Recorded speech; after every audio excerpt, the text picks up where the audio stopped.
അതുപോലെ തന്നെ സുകുമാരൻ സുഖു, രണ്ടിലൊന്ന് എന്ന് പറയുന്ന ഒരു സർക്കസ് സിനിമ, അതിൻ്റെ മുതലാളിച്ചിയായിരുന്നു ഞാൻ. അപ്പം ലളിതയുണ്ട് അതിൽ.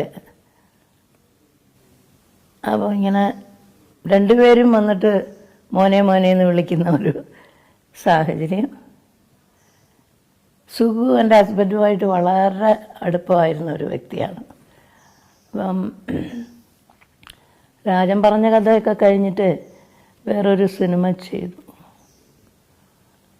അപ്പോൾ എന്തോ സ്വാമി ഞാനുമായിട്ട് എന്തോ ഒരു തർക്കം ഉണ്ടായിരിക്കുമ്പോൾ അതിനിടയിൽ വന്ന് ഇടപെട്ടു. അപ്പോൾ ഞാൻ പറഞ്ഞു സുഖം ആവശ്യമില്ലാത്ത കാര്യത്തിൽ ഇടപെടരുത്.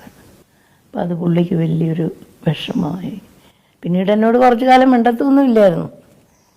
പിന്നെ അങ്ങ് മിണ്ടി.